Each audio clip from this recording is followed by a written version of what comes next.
everyone. A very warm welcome to another exciting episode of Psychology Talks, and I'm your host, Amreen Nadeem. Today, we're going to discuss a very crucial topic, and that is about the mental health and education system. This topic is close to my heart because my son has written a book about it, and he's also very passionate about it. So that's why this I was looking forward to this episode. And our guest today is someone who's turning tide with empathy, innovation, and whole lot of heart. His name is Iuri Melo. He's a licensed clinical social worker, a best-selling author, father of five, co-founder of SchoolPlus, groundbreaking text-based support system that delivers daily encouragement and mental health check-ins into over like 100,000 people. So let's welcome Yuri. Hello, Yuri. Thank you so much for joining us today. Ambreen, I feel like I'm walking into a movie. That presentation, that like intro was fabulous. Congratulations. That was well Oh, done. oh, thank you so much. Thank you so much. And I'm so glad that you could join. And as I was telling in the beginning, that this topic is very, very close to my heart because, first of all, because my son is very passionate about it, and he has written a book. So that's why I was looking forward to it. I have given a very, very short introduction about you, but tell us a bit more about yourself. That how you started and how did you end up here? Yeah, I appreciate that. I appreciate the time. I'm actually, and you and I talked a little bit about this, but I'm originally from Portugal, and that's kind of where I grew up and lived there until about the age of 15, and then immigrated to the United States, which is kind of where I live now. I live in southern Utah. And it's really been a lovely place for me. It's been a lovely place for my family.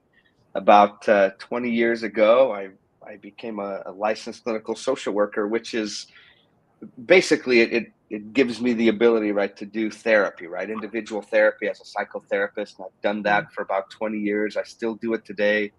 But about 7 years ago, we started, my friend and we started this company called SchoolPulse, Mm, and School Pulse is it really looks to address a multitude of things specifically in school, but we originally came to be because here in our community, and Ambry, and I'm telling you, like it's just like a lovely place. We're kind of just surrounded by just beauty everywhere.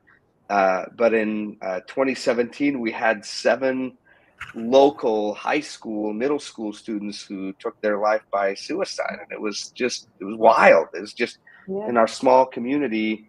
And a good friend of mine who was a local principal, by then I had written a couple of books and I did some assemblies at his school. And I feel like a real innovator as a principal. And he reached out to me, really, I suppose, probably in some desperation because he had lost two dear students to suicide. And really, what he wanted to do was he wanted to do something that was more proactive, right? Something that was more engaging with students, because in part, he felt like all that he had at his disposal were just reactive tools, right? So, in a sense, he kind of described himself as this kind of fire extinguisher on the wall, right? Passively waiting for crisis to happen and then reacting, right? And he wanted to do more. He wanted to be proactive. He wanted to engage students, and he wanted to deliver what in psychology we call protective factors, right? So instead of just focusing on the risk factors, right, or the signs of suicide or the signs of depression or anxiety, he wanted to provide the type of education and content to students that inspired an extraordinary mindset, a kind of mindset that would protect students, right, from suicide, from depression, from anxiety. And I want to clarify there too. I realize that we can't fully stop those things, right? Yeah. But the evidence is actually quite clear that when students possess certain mindset, and it's not just students, it's adults as well, that we can truly insulate a lot of individuals from things like post-traumatic stress disorder, from even some symptomology of depression and anxiety, or at least make those occurrences less intense and as easier to kind of to move past or to move through those circumstances and to grow through those experiences. And so helping students develop an extraordinary mindset is the key to helping them live an extraordinary life.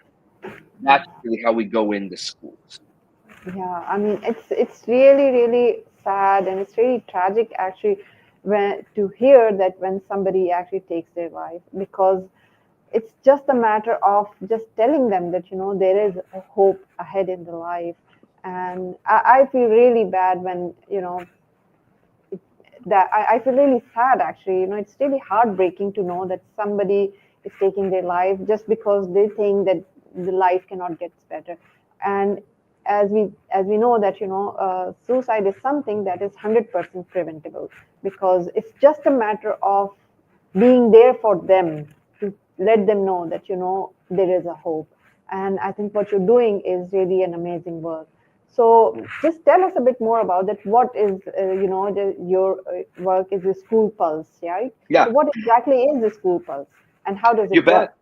Yeah, so usually what we do is we go to local schools, right? I mean, I'm actually schools throughout the entire country. We haven't really gone international. We certainly could. Mhm. Uh, Here in the United States, most schools have to provide some sort of suicide prevention, some sort of student wellness, or mental fitness, or student mental health type content. And so, what we've done is we've created this suite of services, right?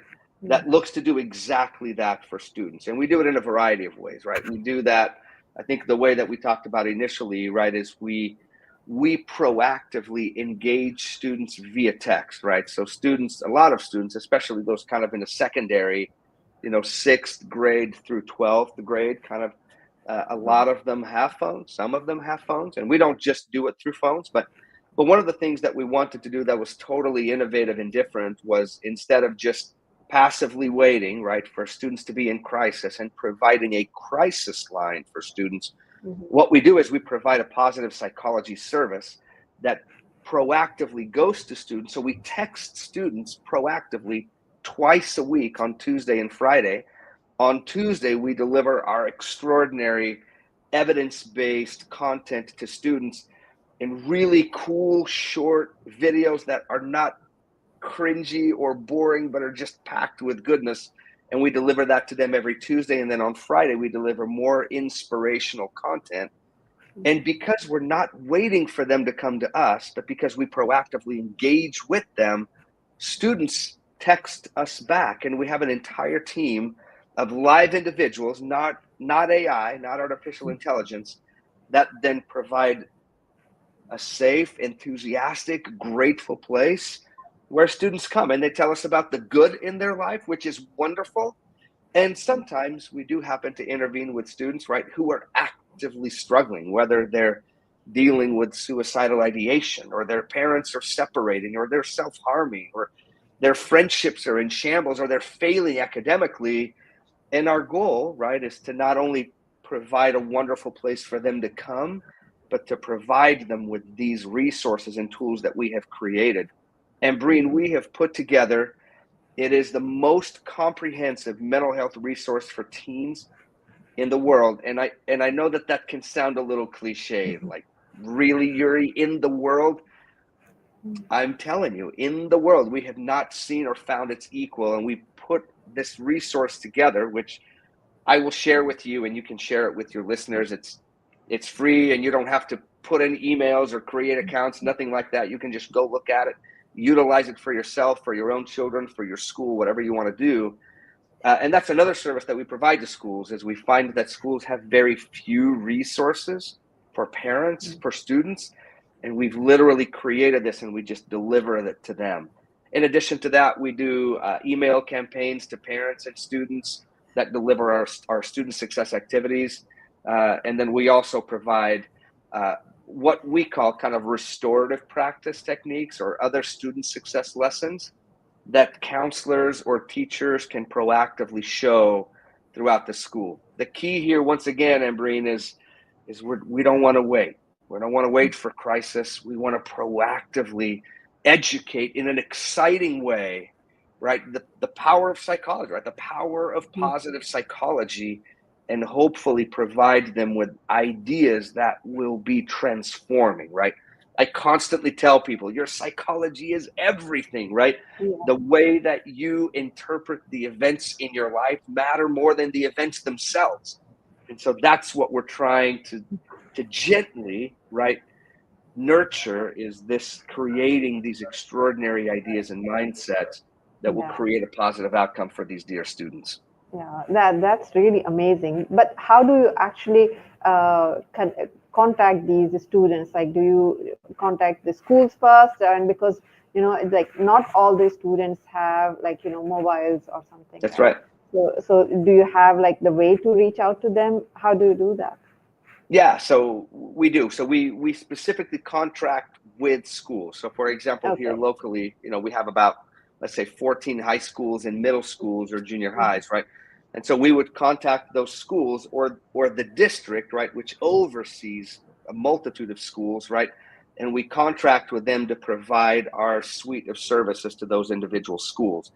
And then at each of those individual schools, students can opt into the service themselves. I don't know if you can see it on my screen. There's actually a little QR code here. You probably can't see it, but Yeah, kids, yeah, kids can actually just point their phone right at it, and it opts them in. It's not an application. They don't have to use a username or a password. It just goes right into their text. It welcomes them, and then we deliver that content to them. For students who don't have phones, which is absolutely normal and yeah. you're not required to, that's why we use our email campaigns. And then we also use our school-based resources, right? So these are Okay. resources that the school itself promotes to the student in a Okay. proactive way. And we just make it easy for schools to do that, instead of them having to figure out, how are we going to do this? How are we going to promote like suicide prevention? How are we going to raise the wellness of our students? We literally give them this little suite that's just plug and play for them. So Yeah, that's amazing. I mean, it's a very brilliant way to actually reach out to students, because you never know who is struggling with what kind of problems in their lives, what kind of pressures in their mind. So it's very important to proactively reaching to all those students that who might be on the verge of God knows what would be on their mind. So that's. But I was just thinking that do you have any kind of data where you can actually see that the mental health or well-being has improved after you have provided them their services? we do. We have several pieces of data that I think are really interesting. So I'll tell you specifically about our text-based service, right? So when we proactively engage students and they text us back, we actually have an algorithm that takes Mhm. every single one of the texts that the students respond to us with, and this Okay. algorithm provides a sentiment score based on what those students are saying, from Mhm. -9 to +9. Oh, And okay. what we've shown is that when students engage with our team, right, with our positive interaction team, that's what we call them, we are able to raise those sentiment levels 40 to 60%, which is fabulous, which is fabulous. We've Mhm. also, I mean, we're a proven suicide prevention model, and with probably over 100,000 users now. And to the best of our knowledge, we've had lots of students that we have intervened with who are actively suicidal, homicidal, etc. To the best of our knowledge, we've never lost a student, which is remarkable. And I say that cautiously, and not in an arrogant way, because like I said before, I know that we cannot ultimately stop that. And I know that potentially the day will even come, right, where we will lose a student. But man, we are giving students an extraordinary advantage and an opportunity by providing them with this proactive, positive service that proactively comes to them and provides support. Another way that we measure kind of the outcomes of what we're doing is every other Friday we send a few questionnaires to students. Okay. Um, so we send a questionnaire. One is kind of a general wellness, and it's just a very simple 4-point Likert scale from really sad to really happy. We send a confidence scale. We send an academic effort, and then it's the student's perception of what the culture and atmosphere at their school is. And we provide that data back to the schools so that the schools themselves have actionable data. But what we've also shown is as students respond, right, to these little questionnaires throughout the year, we've shown specifically with students who report feeling really sad or kind of sad begin to move. So if you can imagine that data kind of in a little pizza pie, right? Like really sad, kind of happy, really happy. And what we find is when students engage with our service, that we see that little pizza pie rotate toward the positive, right? So Wow. those who at one point reported really sad now report kind of sad. And that's actually a significant improvement. And those, Yeah. of course, kind of sad to kind of happy to really happy. And the main concept there, right, is we're kind of borrowing from a positive psychology idea, right, which is the idea that success revolves around happiness and not the other way Yeah. around, right? Kind of like, with Copernicus, right? Everybody thought that the sun revolved around our planet until Copernicus came along and he said, actually, it's the other way around, right? Yeah. The sun, the earth revolves around the sun. And I think for the longest time, we as individuals, we thought that happiness revolved around success. And I think what we're finding is that it's actually the other way around. And so by helping students, right, like you said, Embreen, feel more optimistic, more hopeful, happier, more supported, right, they perform better and the data backs it up. That's why it's so powerful. Yeah, that's really amazing, and you're actually touching upon a lot of amazing things, especially like the happiness and well-being. It is mostly neglected, especially at schools and the youth and the younger age level, because it it used to be people used to think that like kids cannot feel stress, kids cannot feel depression, but now as like it's emerging, as a lot of people are especially at young age, people are committing suicide because of there is a lot of pressure. And it's not like childhood is not always is just the happy phase. So one needs to actually have a look at this, they have at least observe their kids, that what problems are they going through, are they under pressure, are they under stress, or do they need any intervention. So I think your this initiative is really amazing.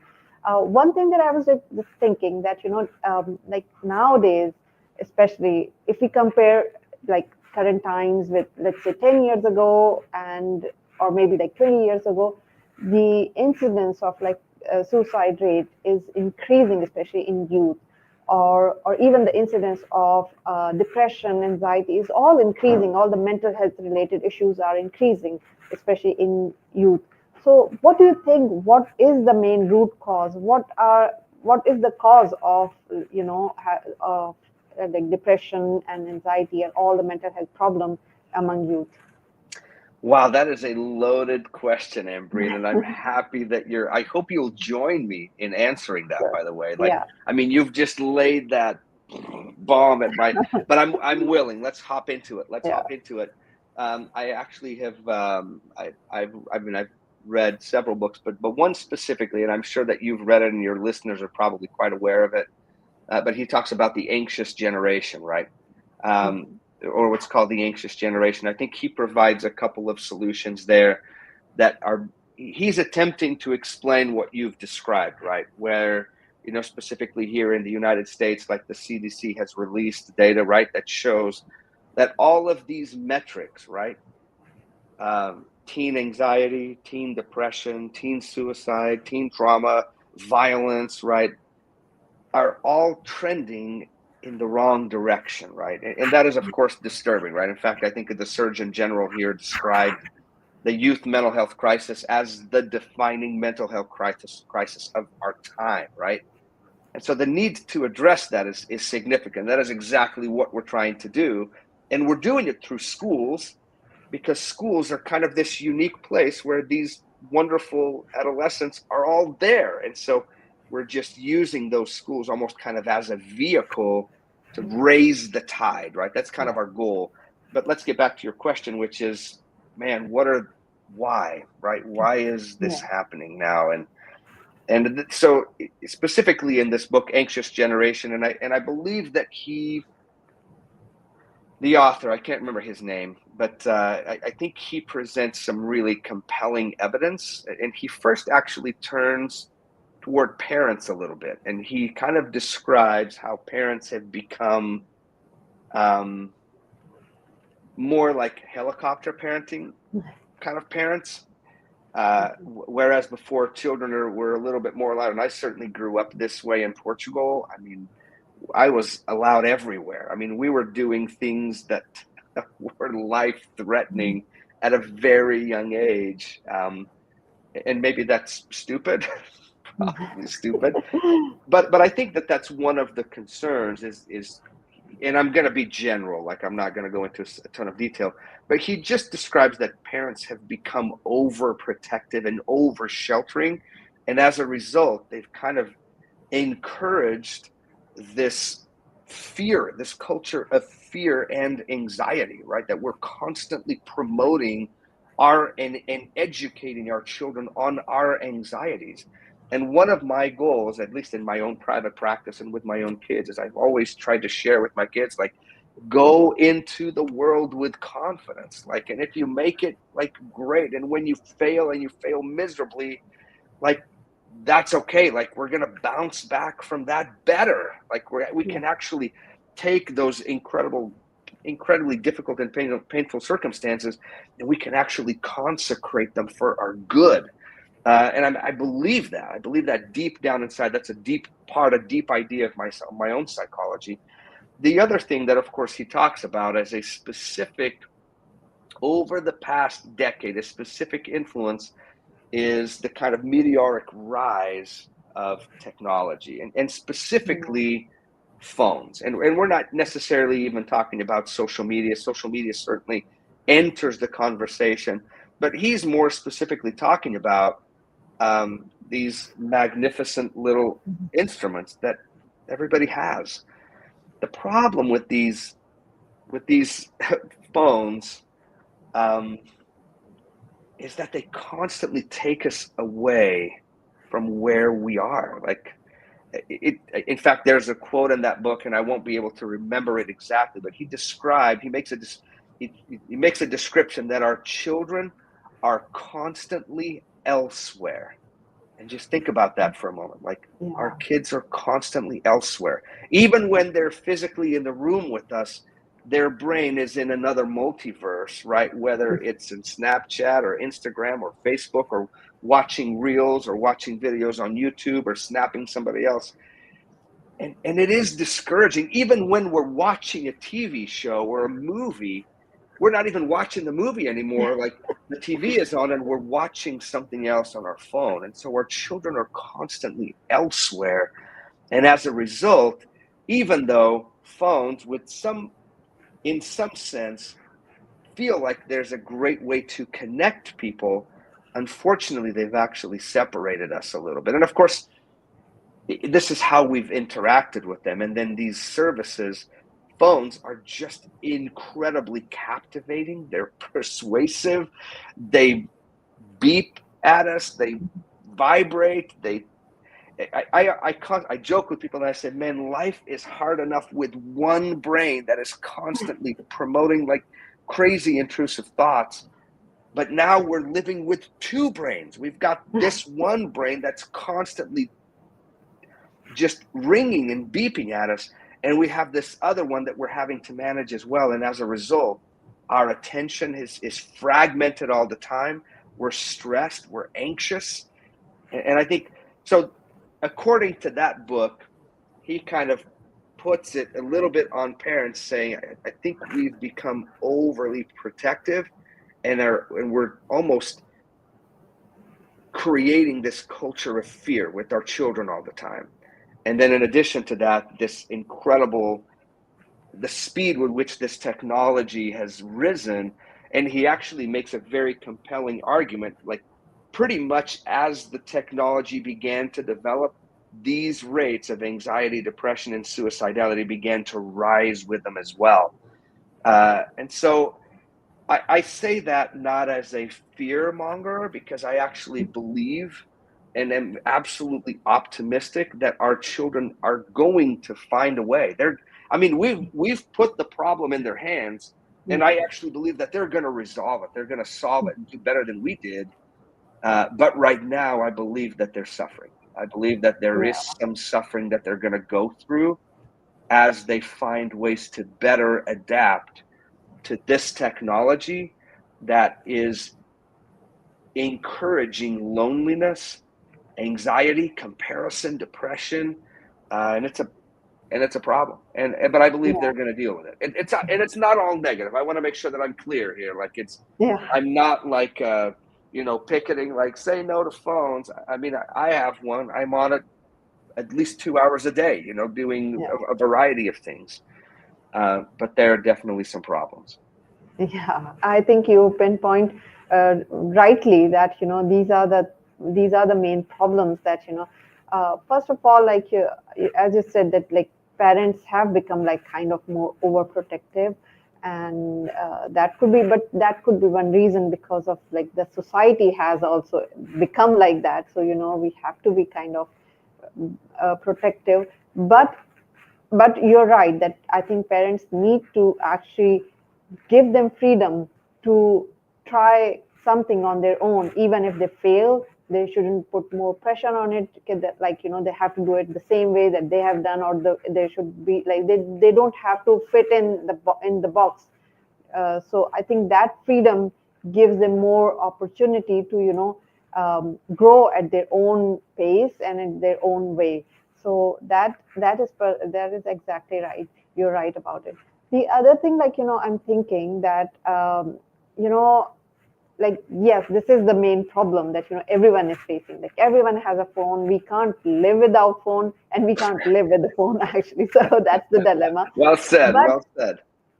yeah. So the thing is that what do you think that how parents or teacher can help children of current era to deal with this and become better at mental well-being? First of all, thank you for asking the question. I'd love to hear that from you as well. But let me just say one quick thing, because I want to make sure. I mean, I'm a parent myself. I've got five Mhm. kiddos. I've got two older daughters that are kind of out of the house. One is married, one is graduated, and she's actually going to be a teacher here.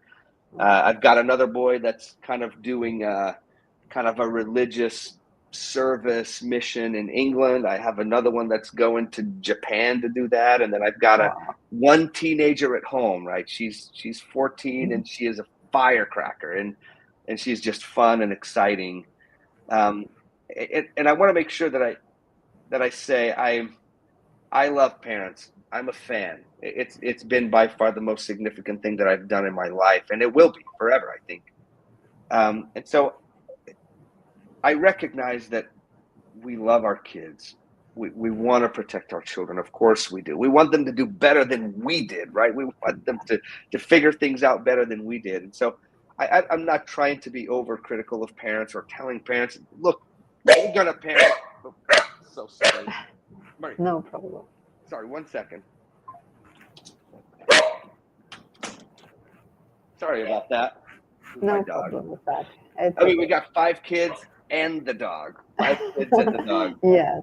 who herself is a little bit anxious at times, and when you just heard Yeah. that, right? Uh, but I'm protective of parents. Like I know that life is incredibly challenging, and I think that the pressure, the financial pressure, the societal pressure, etc., is significant. And so I don't want to come across as like we're the problem. You're the problem. You're probably doing the best you can. You're probably trying and doing everything that you can, and I respect that. I adore that. I tell you, please continue, but to just do so mindfully. My only suggestion that like I said is that don't preach fear. That's it. Like is don't preach fear to your children. Preach confidence. Preach the ability to rise above, to strive and to make it and to fail with style. That's all I'm suggesting. And so, whatever way you want to adapt that to your own personal or family life, please do. It's just a suggestion. You'll do whatever you think is best. Um, what was your question? Dang it. Breen, I lost it. Oh yes, Yeah, suggestions nice for to hear. parents.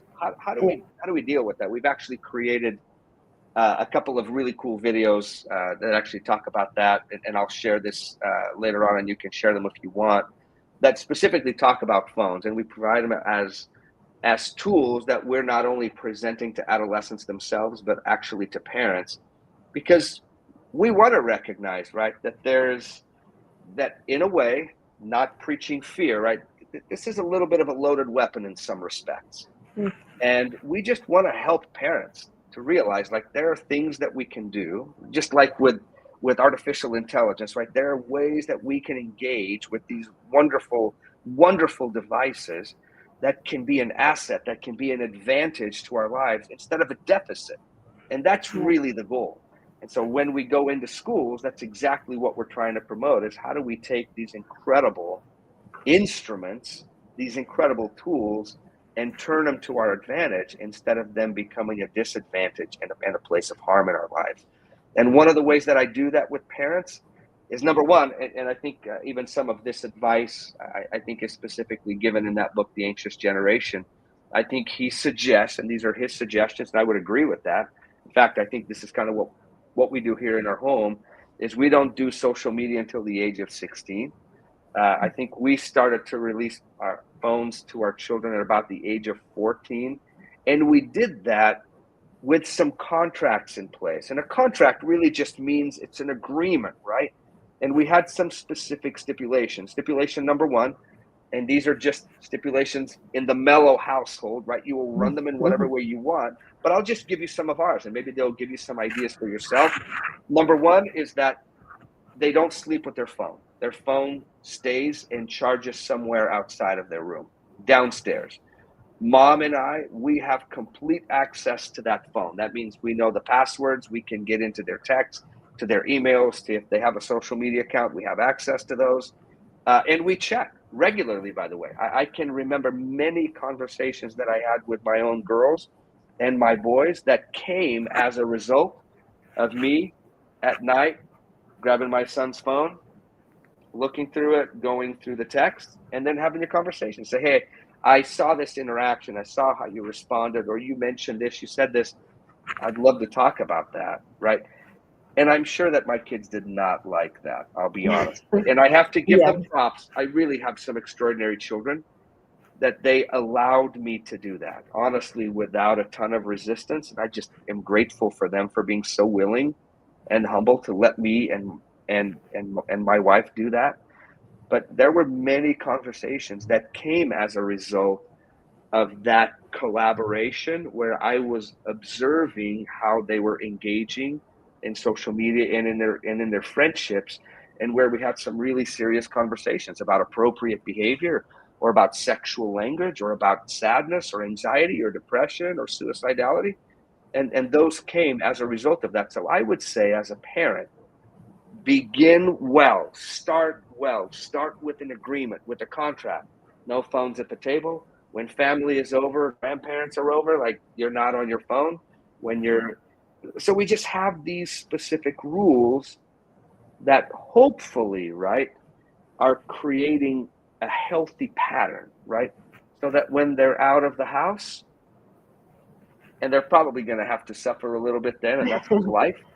Yeah. But hopefully, we've given them some parameters so that they can learn how to manage things themselves, which is the goal, by the way. The goal is for them to manage it themselves. And that's why we have to preach confidence. Go into the world confidently, not fearfully. So Yeah. it was just some I ideas. absolutely loved it. I absolutely loved it because I think these are the things, yes, we have to give them independence, but we need to be their guide.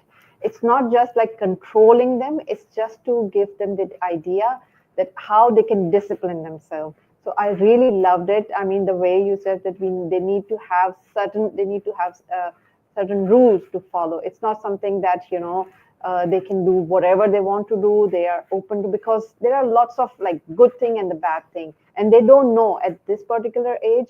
And even for the adults, so many people don't know what's wrong and what's right. But Yeah. when we are actually, I would just say, as a parent, we need to take this responsibility to tell them what is right and wrong. And we cannot just say to them by this, like we need to actually make them follow what is right and what is wrong, because and that is that comes with discipline.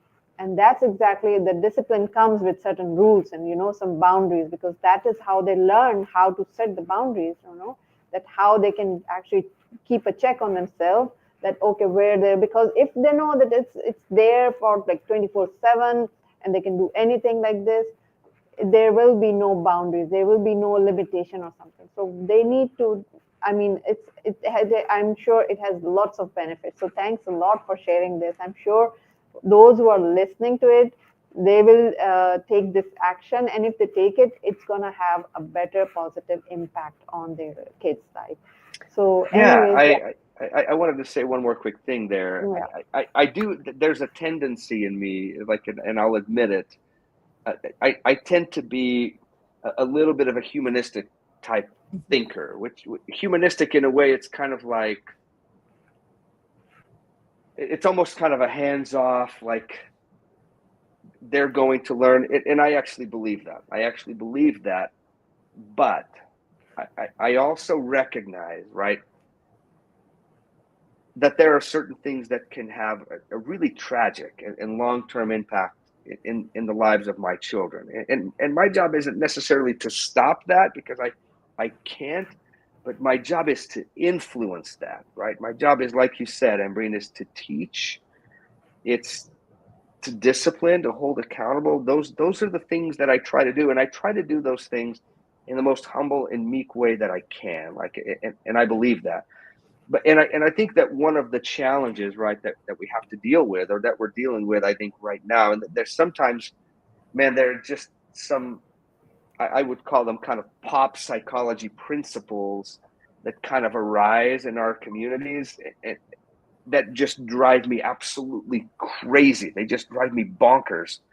Um, and I think one of those is this idea that of the concept is like live your truth, right? And I'm bringing that up um, because I think the moment you put your behind truth, it's no longer truth. It's an opinion. Like, now, if you were to say, like, live your opinion, yeah, sure. Live your ideas, okay, I got that. Live your beliefs, cool. But I think when you put truth there, I think it creates this idea, right, that your thoughts and your emotions are God. Like, that is the truth. And the reality is that that isn't.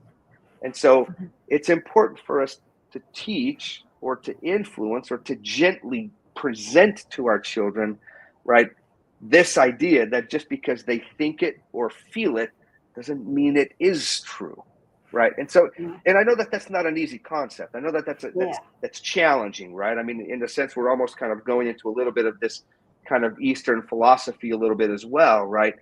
That where we're kind of describing kind of this monkey brain, right? That sometimes just comes up with the most crazy ideas. And just because we think or feel something doesn't mean it's accurate, doesn't mean it's true, doesn't mean it represents reality itself. And so yeah, that's why trying to present things, right? And I would say that sometimes in psychology, they do a real good job. I think positive psychology has attempted to do a really good job at providing some really key ideas and concepts that I think can act foundationally for people, right? And of course, for those who are like more spiritually or religiously inclined, we have some of those same structures ourselves, right? That provide us with kind of some solid truth that we can dig our feet into and then attempt to align that throughout our lives. But I think that right now, this kind of relativity is problematic. And anyways, so yeah. it's not an easy thing to do, but I think it's one that we as parents probably need to do. And I just challenge you to do it in the most gentle, meek, humble, but decisive way as well. Yes, yes, absolutely. I love that. I really love that. I know this is such a vast topic, and we can go on and on talking about it, but unfortunately, the time is running out. Of So, course. before we actually close this show, what one piece of advice would you give to, let's say, parents and teacher to bring the positive impact in their kids' life, or to, especially in their mental well-being? Absolutely. I will. I'll tell you what I think, and I think, and I'll lean on, some data a little bit, uh, and basically think of it this way: like the most important factor in our short and long term happiness in this life and brain is our positive relationships. Like our positive relationships have the greatest impact. In fact, there's a great quote, and I'm sure I'll massacre it, but it's something to the effect of, um, oh my gosh, positive relationships. I'll just make it up on the spot. Positive Mhm. relationships multiply joy Yeah, and divide sorrows, right? So think about that, yeah, just in yeah, your own life. And the evidence is fabulous on this too, right? Is not only do we suffer less, but we recover quicker. Our depression is less. Our positive experiences are better when we are surrounded, or when we have positive relationships in our lives. And so, what yeah, I would say to you as a parent, as a sibling, as a teacher, as an administrator at a school, your best tool, and this is going to sound so cliche, mhm. but honestly, it's to be friendly. Like, be Yeah, friendly, because yeah, that has been proven, right? It has been yeah, proven to inspire, to build hope, to manage and to deal with our suffering better, and to increase happiness. And so there are lots of other factors. There are lots of other things that I could say, but that's what I would tell you. And that includes with you being a parent. Like, I think sometimes we're like, well, I'm a parent, I'm not my child's friend. And I mhm. always think, like, why not? Like, Yeah, why aren't you their friend? Like, I don't know why it has to be one or the other. Like, I either have to yeah, be a parent or I have to be a friend, and neither of the no, twain shall meet. And I just think that that's silly thinking. yeah, And so, one of my absolute goals is I absolutely want to build a long-term friendship with my children, um, because I think friendships are just sacred. So, yeah. anyways, that's my suggestion. Yes, I love that. I absolutely love that. And I think when you create that friendship, it actually creates a psychological safety for the kids as well. Because they think that, okay, because what happens when we are with friends, we know that they're not going to judge. They're not going to say bad thing about us. So, like, I think as parents, a lot of parents, when they become a parent, so they forget this, that they need to be someone, they need to create that safety for their kids themselves. It's not something that they should be the one that, like, whatever happens. And that's what I tell my kids as well, that no matter what, if you do a very grave mistake or you fail on anything or something, you should come and say to me. I will not, I mean, I will be the one who accept it. No problem with that. I think that kind of safety we should give to the kids, so they wouldn't have to go outside to seek the solution. They should come to you to find what is wrong. Then this, and I think this is something that it creates something that, okay, uh, you will accept them. And I think it's for us as a parent, I think maybe like our children are not the only one, but they, for them, we are the only one they always look up to. And this is something that creates, I think, when they think that, okay, our parents will accept us, it creates so much confidence and in them. I have seen this, like, even in my children, and when I give some advice to other parents, their their children's behavior change completely. Because I think the one thing that matters the most for any kid is their parents acceptance. I think that's so. Thank you so much for the advice. I love that. And Yeah, I just well I said, want Ambry. to, yeah, I just want to ask that, okay, those who are listening to us, how they can reach out to you. What is the best way? Oh yeah, you can. You can go to schoolpulse.org, our website, Mm-hmm. and you can email me personally. I'm at Okay. Iuri at schoolpulse.org, and Okay. that's the way you spell my name is Iuri, like how you see there on the screen. Yeah. It's not a it's a little bit unusual the way that it's spelled out. But just reach out to me in whatever Yeah. way, whether you're interested in bringing this to your school or you're looking for some resources for your children. Like Yeah. let's connect. I'm game. I've been doing therapy for 20 years. I'm like the highest rated in Southern Utah for a decade, and just love people. People are just Yeah. fabulous, and my goal is to just inspire that hope that you're talking about, Ambreen. Yeah. So Okay. Okay. Thank you so much for joining, and thank you so much for sharing this amazing insights. I'm sure our audience have learned a lot from you, and so thank you so much. I hope that they will reach out to you if they need any help from you. So I hope to see you maybe later in the show, or maybe later in some other like summits or something. So thank you so much, absolutely, and thank you, have a great Ambreen. day. Bye bye. You too.